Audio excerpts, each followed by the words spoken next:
Last week in our study of Joseph, we began the third story arc, but let's review the first two.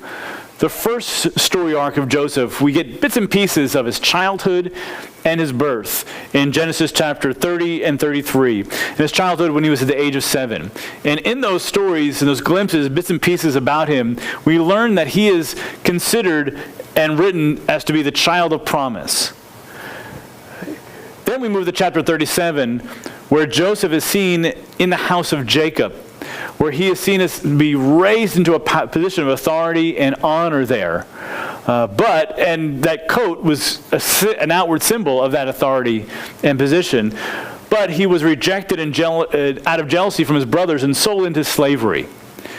And as just a bit of trivia, when Joseph traveled from the land of Canaan down into Egypt, he would have traveled down the major route, and in his way going to the capital, he would have passed Giza. And when he passed Giza, he would have seen the Great Sphinx. And the Great Sphinx, when Joseph saw it, was over 600 years old. So it just kind of gives you a little bit of element of where we are in history. This Sphinx was built in the 4th dynasty around the year 2558 to 2533 BC. And we are now in the 12th dynasty, around 1900. So the second story arc, we see the position of authority that Joseph was given in the house of Potiphar. In chapter 39, verses 1 through 20, when he was 17 and then add a few more years. We don't know exactly how many years he spent in the house of Potiphar, but it was a few. And then also, even though he was given a position of authority in honor because of his faithfulness and integrity, that was taken away from him by false accusations, by sin of Potiphar's wife. And as punishment, he was put into prison unjustly. And so then last time we ended the end of chapter 39, we found Joseph in the house that was a prison, the prison house. And we don't know exactly how old he was when he entered that house, but again, he was there for many years. And we see that he, again, in that prison, he was given a position of authority. So last week we ended with Potiphar put him into this prison house. He was still a slave of Potiphar, and that Joseph was being elevated into a position where he had a responsibility for these prisoners. Now this week, the narrative is going to continue within that story arc. So we're in that scene, being in prison. And it through a future text that gives his exact age, we know that he, at this story, in this chapter, is 28 years old. And this story tells us Joseph's interaction with 2 new prison inmates in Genesis 40. So this morning we're going to read about 2 new inmates, 2 prison inmates, and their interactions with Joseph. And the text here is a new narrative, and it begins with the introduction to the cupbearer and the baker, verses 1 through 4.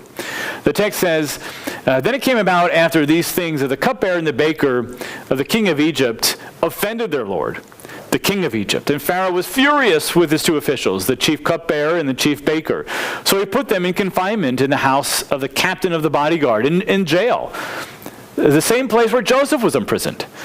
And the captain of the bodyguard put Joseph in charge of them, and he took care of them. And they were in confinement for some time. So the text starts off with, after these things, which tells us that this unknown amount of time has passed. We don't know how many years Joseph was in prison, but it was in years. And then one particular day, the cupbearer and the baker offended Pharaoh. Now, a cupbearer is one who is over the wine jars. He would open the wine jars, bring cups and beverages to Pharaoh, and he would test them first to make sure they weren't poisoned. And he could have had other responsibilities over the wine in general, its growth, its production, and the squeezing and the containment and the storage of that wine. And then we see the baker. He was in charge of baked goods that were brought before Pharaoh. He would be probably overseeing all the other bakers, and he himself probably made the menu and certain delicacies for Pharaoh to eat. But these two had influence. They were the chief baker and chief cupbearer. They would be in Pharaoh's presence on a day-to-day basis. Pharaoh would know them, and they would be able to communicate with Pharaoh. So these two did something to make Pharaoh mad. It says that he was furious at these two officials. That's an emotional word, so he basically had a temper tantrum at them. He lost his temper, and he put them in jail. And it says it's because they offended him. That word offended is sinned against. And there's a contrast there. And although we don't know exactly what they did, it's not recorded because it's irrelevant to our story, there's a contrast there between Joseph's situation. Because Joseph's situation, he said, how then could I do this great evil and sin against God? He wouldn't sin and have inappropriate marital relations with Potiphar's wife. They did sin. So they were there justly. Joseph was there unjustly. So Joseph was put into jail because he wouldn't sin against God. These two were put into jail because they had sinned or offended Pharaoh. So it says that Pharaoh was furious with the two officials, and so he put them in confinement in the house of the captain of the bodyguard. That phrase, the captain of the bodyguard, is the same phrase that's used of Potiphar in chapter 37, verse 36, and 39, verse 1. So this is the jail, the prison in which Potiphar had control over. It's the same one he put Joseph to keep an eye on him and to make sure he was punished. This is the same one. And that is emphasized in the text. It's the same place where Joseph was. So these two men of influence and of power with Pharaoh are now being introduced with Joseph, who is stuck in prison and has no contact with the outside world. Could these be instruments of Joseph's release? This coincidence is no coincidence at all. The text is pointing that this is God's sovereign hand bringing these details together, and this is possibly how Joseph is going to be able to get out of prison. Because there needs to be someone with greater authority than Potiphar to get him out, and that is really only Pharaoh.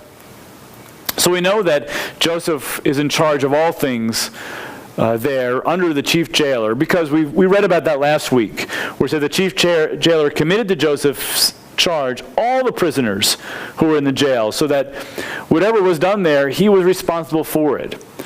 So that's a key verse from last week, because Joseph is then responsible for these two officials that are in prison, their welfare, their upkeep. And the text says he took care of them, meaning he ministered to their needs. He became their servant. And this happened for some time. Once again, it could be weeks, could be months, it could be years that they were in there. It was long enough for these two to become accustomed to their lot. And with this introduction, the author then presents us with the conflict, which are the mysterious dreams of the cupbearer and the baker, verses 5 through 8. The text begins to say, then the cupbearer and the baker for the king of Egypt, who were confined in jail, both had a dream the same night, each man with his own dream, and each dream with his own interpretation. So these two prominent men have spent some time in prison, and they're wondering what's next for them. Are they trapped there? Their future is uncertain. They're eager to know what's going to happen to them, and then they have a dream. Now, dreams in Egyptians' mind frame, along with the rest of the ancient world, it was widespread that when people went to sleep, it put them in the same real and direct contact with the other world, a world where the dead dwelt and where the gods dwelt. And in dreams, God's communicated to people in a revelatory way. So not only did they both have dreams, they had it the same night. They were different dreams, and each of them had a different interpretation. They knew that. And it's an interpretation which they couldn't make heads or tails of. They may have a general idea about what the dream communicated, but they didn't know what it meant, how to apply it, and what they could do about it. They needed experts to do that. They needed scholars, magicians, Now, in that time in Egypt, the scholars, there were certain amounts of kinds of priests that were dedicated to the study of dreams. And they had what's called something like dream books, where they would record people's dreams, the symbols, and then give a code to what each symbol meant. And so that when someone else had a dream, they could refer back to the literature that they've been compiling for years, and thus have empirical data about dreams and their interpretations. And so they could know what the gods were communicating. Problem here is they're in prison, in the greatest confinement. They have no access to these scholars or books or literature. They have no access to any help. Verse 6 says, "Then Joseph came to them in the morning and observed them. And behold, they were dejected. He asked Pharaoh's officials who were with him in confinement in his master's house, 'Why are your faces so sad today?' Then they said to him, 'We have had a dream, and there is no one to interpret it.' So Joseph comes in the morning. They are dejected, meaning they look terrible. They're unsettled. They're troubled. And remember, Joseph is responsible for them. So he goes right in and tries to find out what's going on. He asks, 'Why are your faces so sad today?' Well, they communicate that there's no one to interpret. They're stuck in prison while the experts in their books are outside. So Joseph responds. Then Joseph said to them, 'Do not interpretations belong to God? Tell it to me, please.'" Here's a key. Joseph answers their problem by directing them to the only solution, which is God. Here, truth is being spoken by a 28-year-old imprisoned Hebrew slave, and these two officials, they're in a position where they can actually listen. Now notice, he does not address them from their perspective, from their worldview, from their idea of their gods, but he addresses them with the truth of Yahweh and of the reality according to the Scriptures. He's not saying, "Oh, maybe I can talk to the Egyptian experts and help you to feel better." Joseph is communicating that they're not needed. They're not going to help anyway. Dreams held the future, communicated the future from the gods, particularly from God, from Yahweh, from Joseph's God. But they all believed it communicated the future. And what Joseph is communicating is that there's only one who holds the future and knows the future, and that is his God and his God alone. So he alone could give that interpretation. And Joseph is confident that God will communicate it and reveal it to Joseph. So here we see the first prison ministry recorded in the Scripture. And that brings us to our third part, where Joseph interprets the dreams for the cupbearer and the baker. And we start with interpretation for the cupbearer. In verses 9 through 11, the cupbearer tells him his dream. It says, "So the chief cupbearer told his dream to Joseph and said to him, 'In my dream, behold, there was a vine in front of me. And on the vine were 3 branches, and as it was budding, its blossoms came out, and its clusters produced ripe grapes. Now Pharaoh's cup was in my hand. Then I took the grapes and squeezed them into Pharaoh's cup and put the cup into Pharaoh's hand.'" So what I have here is a painting from an Egyptian wall, where you see these are grapevines, and you can see how the production of wine happened. They picked grapes. Here they're stomping the grapes or squeezing them, and they're putting them into these vessels where they would seal the top.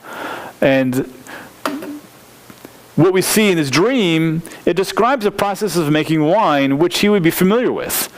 And then all the way from the vine to Pharaoh's cup, to Pharaoh's hand. And it could indicate that this cupbearer was in charge of the whole process of wine production for Pharaoh. And you can notice that 3s dominate this dream. There's 3 stems, there's 3 stages of growth: the sprouting, the blossoming, the ripening, and then he takes 3 actions. He takes the grapes, he squeezes them, and then he hands the wine to Pharaoh. And the image is straightforward as far as you can understand what's taking place in this. But how does it apply to him? What does it mean? This is where Joseph comes in, where we're given the interpretation of the cupbearer's dream. Then Joseph said to him, "This is the interpretation of it. The 3 branches are 3 days. Within 3 days more, 3 more days, Pharaoh will lift up your head and restore you to your office. And you will put Pharaoh's cup into his hand according to your former custom when you were his cupbearer." So Joseph knows when to interpret the image literally and figuratively, and how that's going to apply. So the cupbearer is going to be restored to his position. It says that Pharaoh will lift up your head. Now that's a Hebrew idiom. It means to lift up your head. It's one who has his head down out of sadness or shame. So it's restoring your head, is restoring your dignity, your honor, your office, and your power. A modern saying, we might say, someone can now hold their head up high. And that is a key phrase for this chapter, which we'll see repeated. In the author, Moses, is using it in different ways to make a wordplay. But here, the next 2 verses, Joseph takes this opportunity of ministering to this man's needs and communicating to him and pointing towards God and giving this positive outcome that, hey, you're going to be restored. He takes this opportunity that knowing that this man is going to stand in front of Pharaoh to make a request. Verses 14 and 15. So when the opportunity arises, Joseph jumps for it. And he wants to receive a better placement. He wants to improve his position in life. He wants to, the opportunities that God has put him in his path, he's taking hold of. He's trying to. And verse 14 and 15 says, Joseph is saying, "Only keep me in mind when it goes well with you. And please do me a kindness by mentioning me to Pharaoh and get me out of this house. For I was in fact kidnapped from the land of the Hebrews, and even here I have done nothing that they should have put me into this dungeon." So he starts off by saying, keep me in mind, remember me when this happens. He has great faith that his dream's interpretation is from God, and that's going to happen. This is going to happen, so please do this for me. So he sees this as an avenue through which his dream will be fulfilled. God's going to work through this. I see all the details. I see how God's working. And he says, please do me a kindness. The word kindness there is chesed. It's that covenant faithfulness when it's referring to God. But here it's saying, Joseph's saying, I did a goodness or a thing of goodness to you. You can then remember me and do me a good thing, a kindness. So he's exhorting and asking the cupbearer to do to him as he has done to him. So there's an idea of reciprocity there. And what's that kindness going to look like? Mention me to Pharaoh. Joseph understands that there's nothing less than a pardon from Pharaoh could release him from prison. And this cupbearer was a connection that Joseph had with Pharaoh. And that God had done that completely. It was outside of his control, outside of his power. God had orchestrated the circumstances for that to happen. And then he goes into the second reason. He goes, you can not only repay me, but also you can bring about justice. You can right this wrong. He says that I was kidnapped. Literally, the word there is stolen against my will. It shows that how Joseph was viewing those events, that he was literally, his whole life was stolen from him. And he was taken from the land of the Hebrews. Now that's an interesting phrase because at this time, Israel doesn't own any land there. So what it probably means is 2 things. Number one, they didn't own the land, but they lived there. So that's where the Hebrews were for a number of years. And then number 2, that was the land that was promised to God. So it probably reflects Joseph's faith. He says, I was stolen. I was taken from there. And so number one, I was stolen from. I was kidnapped forced out of my will into Egypt, into slavery. And then number two, I'm here in this prison, currently unjustly. I didn't do anything wrong to get here. And so that Joseph is giving him a motivation that you can do something good, you can right or wrong. And it's very interesting, this text says here, they've put me into this dungeon. The word for dungeon is used in Hebrew for pit. It's the same word for pit. So it's a place from which Joseph cannot escape from by himself. He needs someone else. So just like he was in a pit in Canaan and had to have someone else lift him up, now he's in a pit in Egypt. So with a happy interpretation given to the cupbearer and his request made, we now come to Joseph interpreting the dream for the baker. In verse 16 it says, Then the chief baker saw that he had interpreted favorably. He said to Joseph, I also saw a dream, and behold, there were 3 baskets of white bread on my head, and in the top basket there was some of all sorts of baked goods for Pharaoh, and the birds came and eating them out of the basket on my head. So the process of baking, this is actually bread that was found in a pyramid in one of the pharaohs. So that's an example of what some of the bread used to look like. And there's over there, they're making bread. But we have from ancient Egyptian documents that actually listed that there was 38 different kinds of cakes and 57 different varieties of bread in Egypt. So if nothing else, we know that the Egyptians were gourmets. They have a wide variety of breads and baked goods that the baker was in control of. And the images given to him in the dream also reflect what he does, his occupation. But here, in this dream, it's not Pharaoh who's eating the bread, it's birds that are eating these baked goods before it reaches Pharaoh. And again, we see 3 baskets, the number 3 being repeated. So the meaning of this one is a little bit more uncertain. We understand the images, what's happening, but how is that implied? So then we read of the interpretation for the baker. Verse 18, it says, Then Joseph answered and said, This is its interpretation. The 3 baskets are 3 days. Same thing as the other one. Within 3 more days, Pharaoh will lift up your head from you and will hang you on a tree, and the birds will eat your flesh off you. So lift your head, that's the same phrase as the cupbearer. And as the baker's hearing it, he's probably trekking along thinking that his was going to be also a great interpretation. And when he hears lift up your head, he's thinking the same thing, I'm going to be restored.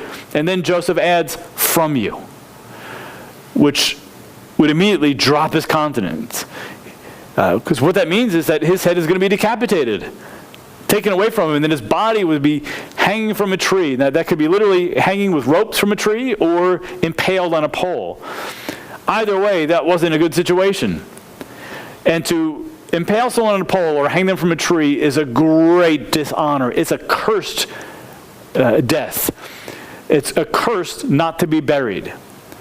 And it was believed that the spirit, because it wasn't buried, it wasn't allowed to rest. So they were putting the person to death, but also punishing them in the afterlife in their thinking. And then the birds would eat their flesh. Another insult. And with the birds eating, there's a little bit of irony there, because the one who made such great and grand baked goods for kings, he himself will be eaten by lowly birds. So there we have the interpretation to both the cupbearer and the baker. And both interpretations are quite exact. And his interpretations would be known in 3 days' time. It is clear that his words, whether they were true or false, they wouldn't have to wait long. It was going to happen in 3 days. So why 3 days? Well, we're going to learn about that and read about that in our next verse, where we see the final section, the fulfillment of the dreams. Verse 20 says, Thus it came about on the 3rd day, which was Pharaoh's birthday. Now we see it. It's Pharaoh's birthday, so it was his birthday that he made a feast for all his servants. And he lifted up the head of the chief cupbearer and the head of the chief baker among his servants. It's Pharaoh's birthday was in 3 days, and he would be in a good and generous mood. And where we know from other ancient documents from Egypt that Pharaoh sometimes pardoned on these occasions. Servants or criminals or things that happened that people were not in favor of Pharaoh. So here he lifted up the heads of the 2 servants. And the text is ambiguous here. And then it continues to tell us about the cupbearer specifically. In verse 21, he restored the chief cupbearer to his office, and he put the cup into Pharaoh's hand. He was restored and was doing the same activities before. It was exactly the way Joseph had revealed. It was the interpretation, number 1, was spot on. So check. Now, for the chief baker, verse 22 says, but he hanged the chief baker, just as Joseph had interpreted them. So the second interpretation, check. This would have been a great encouragement to Joseph. Not only that God had just communicated through him, but that his own dream would exactly be fulfilled as God had said. It'd be a great confirmation. It would strengthen his faith. But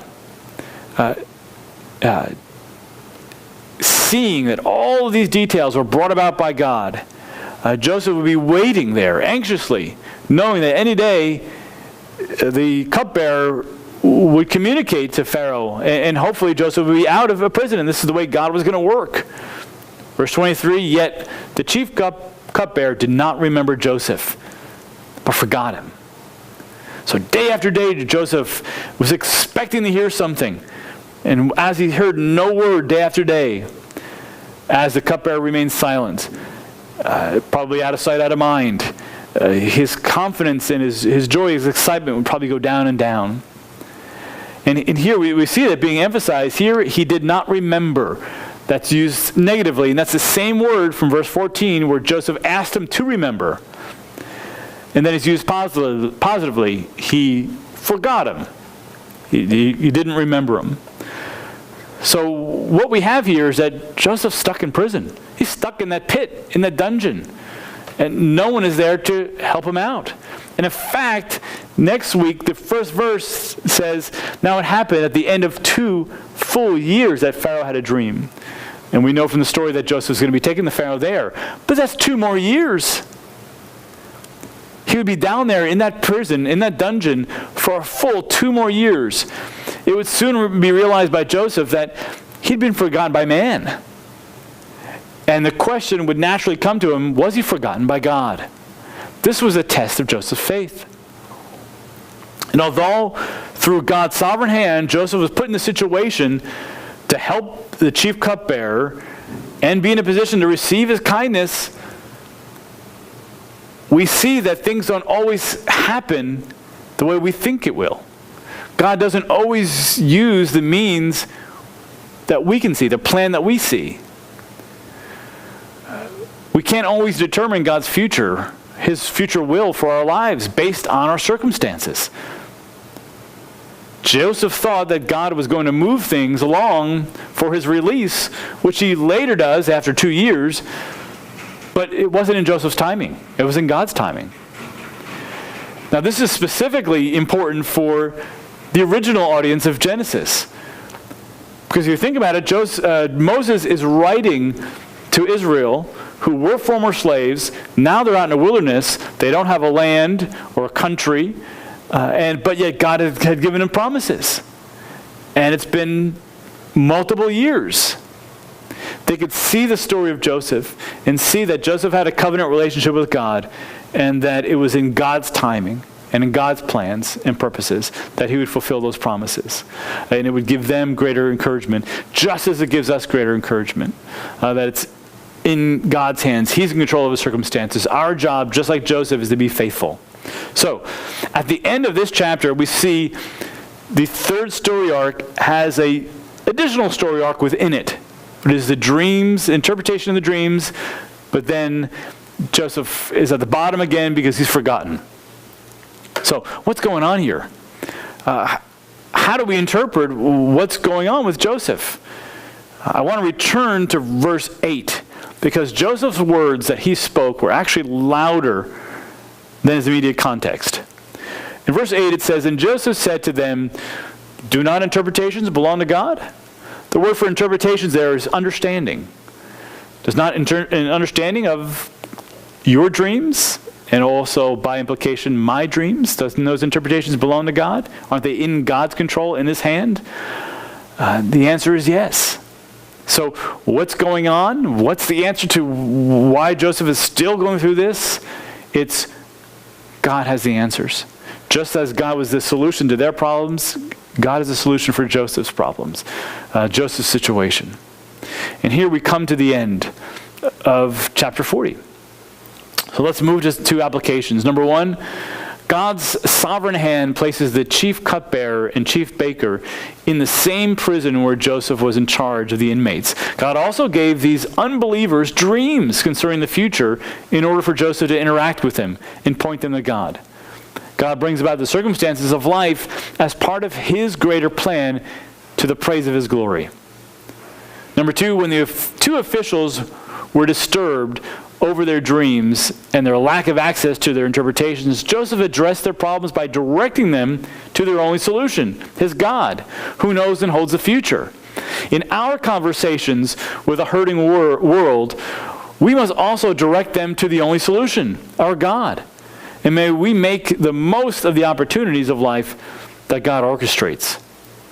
Number three, although Joseph saw a potential means of being released through a favorable word to Pharaoh from the cupbearer, God doesn't always bring about the immediate results or move in the ways we think he should.